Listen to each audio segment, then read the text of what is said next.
আসসালামু আলাইকুম, শুভ সকাল। কেমন আছেন আপনারা সবাই? আশা করি আপনারা অনেক ভালো আছেন। আমি অনেক ভালো আছি। আমি মোহাম্মদ শাহিনুর রহমান। সকালবেলা আমি যখন ছাদের উপরে উঠলাম, আমাকে দেখে মুরগি ডাকাডাকি শুরু করে দিচ্ছে। এটা বলা হয় ভালোবাসা, প্রাণীদের প্রতি অনেক ভালোবাসা। দেখেন, আমাকে দেখে আবার কিছু কবিতর একটু উড়ে গেল। তা সকালবেলা আসলাম, এখানে দেখতে পাচ্ছেন যে আজকে সকালবেলা আগেই কবিতাকে খাবার দেওয়া হয়েছে। তো আমি সকালবেলা উঠে দেখি ঘরের দরজাটা খোলা।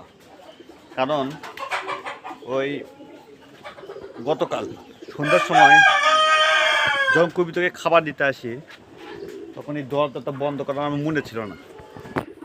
এই যে দরজাটা বন্ধ করার মনে ছিল না, তা আল্লাহর অশেষ রহমত যে কোনো প্রকার এই ভিতরে ঢুকতে পারেনি।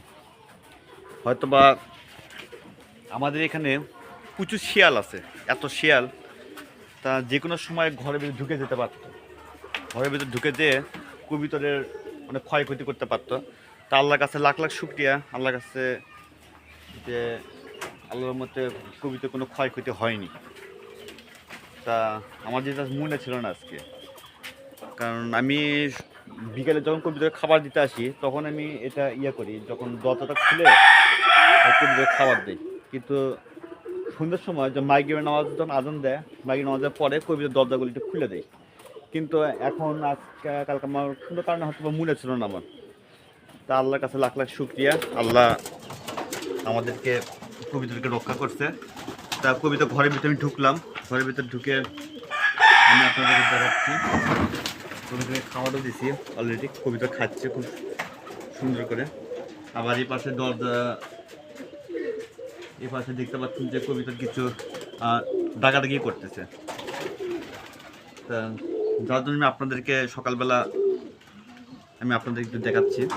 তো আপনার এই কাজটা কখনো করবেন না, কারণ কি একটু খেয়াল রাখবেন। যেটা আমি আজকে কেমন যেন একটু কী বলবো, মানে আনভোলা ছিলাম আর কি, যার জন্য হয়তো দেখা গেল যে ওই দরজাটা বন্ধ করতে মনে ছিল না। তো এখন দেখতে পাচ্ছেন এই কবিতরগুলো আমাকে দেখে আস্তে আস্তে ঘরের ভিতরে ঢুকছে, আবার কিছু কিছু করে বেরো হয়ে যাচ্ছে। তো দেখ আজকে দরজাটা আমি করবো না, মানে ওই বন্ধ করে দেবো না, খোলাই রাখবো। তো আজ সারাদিন কবিতর একটু উড়াউড়ি করুক, আর দরজাটা একটু খোলাই রাখলাম। আর দেখি চালের উপরে কয়টা কবিতর আছে সেটা আমি দেখি আগে। চালের উপরে সম্ভবত আছে বেশ কয়েকটা কবিতর আছে, 8টা কবিতর আছে। ওই পাশে দেখতে পাচ্ছেন প্রায় 8টা কবিতর আছে।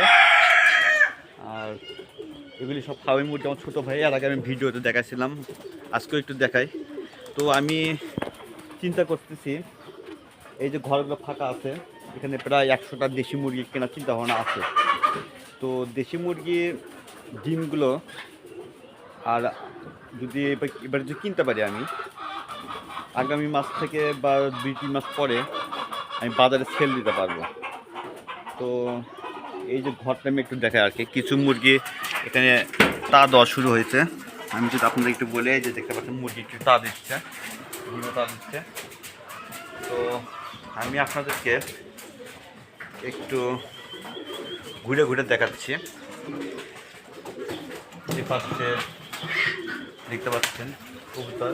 তো এই যে ঘরটাকে ফাঁকা দেখে দেখা যাচ্ছে যে এই ঘরে যে আপনার ফাঁকা, এখানে আমি কিছু মুরগি কিনবো আর কি, দেশি মুরগি কিনবো। তা দেশি মুরগি কিনে ওই আমি ডিম করা বিক্রি করার চিন্তা ভাবনা আছে। তা দামটা কেমন সেটা আমি সঠিক জানি না। আসলে ডিমের মুরগির যে বাজারে যে এত যে ডিমের চাহিদা, সেটা আপনার না দেখলে বুঝতে পারবেন না।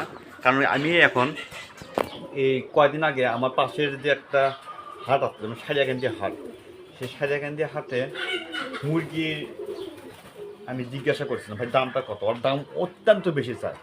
তো দামটা কত বেশি চায় সেটা আমি আপনাদেরকে এখন ভিডিওতে না বলি। তো এখন দেখি আমি কয়েকটা খামার ঘুরে ঘুরে, আর হচ্ছে আপনার ওই বাড়ির যে আমাদের গ্রামে যে বাড়ির আশেপাশে যে কটা কবুতর আছে বা মুরগি আছে, তাদের সাথে একটু ঘোরাফেরা করে আমি হয়তো বা ইয়ে করতে পারি, মানে কিছু কেনাকাটা ওই মুরগিটা কিছু কিনতে পারি আর কি। মুরগি কিনে তারপরে আমি হয়তো এখানে হয়তো বা আমি পালনটা করতে পারি আর কি, যে ঘরটা ফাঁকা আছে। আমার মা কয়েকদিন হলে খুব বলতেছে যে একটা মুরগি কিনে ঘরটা একটু ইয়ে কর। যাই হোক, আমি এখন চিন্তা ভাবনা আছে যে একটু ইয়ে করার, কারণ এখন মুরগিটা এখানে পালতে পারি। এখানে হয়তো সম্ভবত আমার মনে হয় যে 100 মুরগি আল্লাহ রহমতে আমার চিন্তা ভাবনা আছে 100 মুরগি কিনবো আর কি। তো এখন আমি ওই পাশে যাই, গিয়ে দেখাই আর কি। তো এখানে ছাদের জন্য উপযুক্ত পরিবেশ আছে মুরগি পালন করার। তাই এই পাশে চতুর্পাশে ঘিরে দিয়ে আমি চিন্তা ভাবনা আছে চতুর্পাশে ঘিরে দিয়ে মুরগিটা একটু পালন করবো আর কি।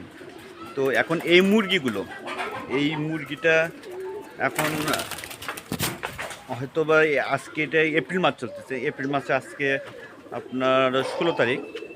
তো মে মাসের শেষে বা কুরবানি ঈদের পরে আমি কিনতে পারি আর কি। কুরবানি ঈদের পরে আমি কিনবো আর কি। তো এখন মুরগি ঘরটা আপাতত পরিষ্কার পরিচ্ছন্ন করা আমার লাগতেছে। মুরগি পরিষ্কার পরিচ্ছন্ন করে তারপরে হয়তো বা আমি ইয়ে করতে পারি, একটু মুরগিটা তুলতে পারি আর কি। তো সকালবেলা আসলাম, সকালবেলা এসে আপনাদেরকে একটু দেখালাম যে কী অবস্থা। তো যাই হোক, ভালো লাগতেছে আমার, কারণ এই জন্যই ভালো লাগতেছে যে ওই যে কবিতরকে না দেখলাম মনটা খুব একটা ভালো লাগে না। তো এরা আবার খুব খারাপ বলে কি, এদিকে এত যত্ন করা হয় যে খাবার দেওয়া হচ্ছে, সব কিছু দেওয়া, পানি দেওয়া হচ্ছে, কিন্তু এরা আবার করে কি, হুট করে দেখবেন যে মানুষের ওখানে চলে যাচ্ছে। তো এই মানুষের এখানে চলে যাওয়ার পর মানুষটা কোনো অসাধু, মানুষটা এখন খুব একটা ভালো না এখনকার যুগে। আমি সবাইকে বলতেছি না, সবাই ভালো আছে, কিন্তু ভালো মন্দ মিলে এই দুনিয়াটা।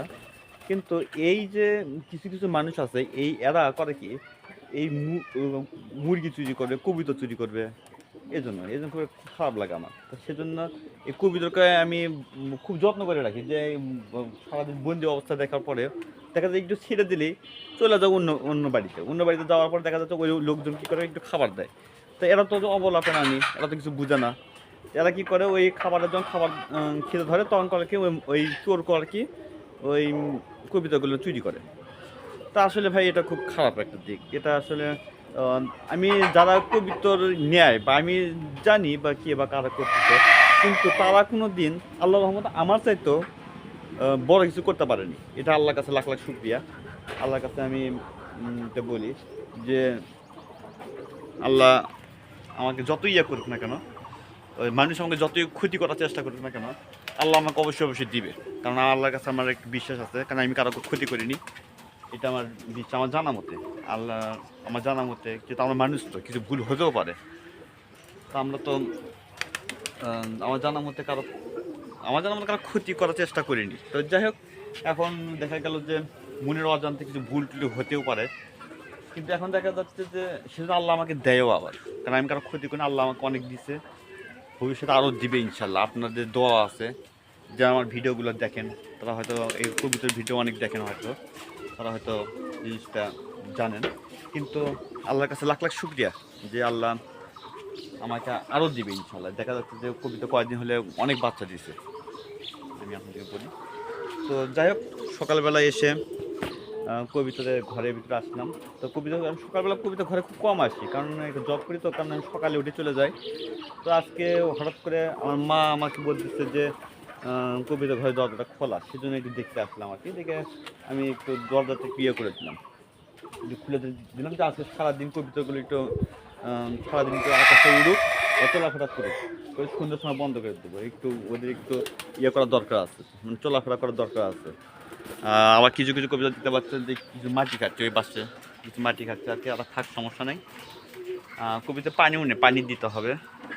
আমি যদি আপনাদের একটু নিয়ে গিয়ে যদি দেখাই, এই পাশে দেখতে পাচ্ছেন পানিও নেই, পানি দেবো আর কি। এই যে পানি নেই, পাত্রটা একদম ফাঁকা দেখা যাচ্ছে। তো দেখি তো এখানে আমার ট্যাপ আছে, একটু পানি ইয়ে করা যায় কি না দেখি।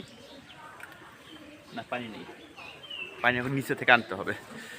তো বন্ধুরা, আজকে এই পর্যন্তই। ভিডিওটি ভালো লাগলে আপনারা লাইক, কমেন্ট, শেয়ার করতে পারেন। আপনি যদি আমার চ্যানেলে নতুন হয়ে থাকেন, অবশ্যই আমার চ্যানেলটি একটু সাবস্ক্রাইব করবেন। ততক্ষণ ভালো থাকবেন।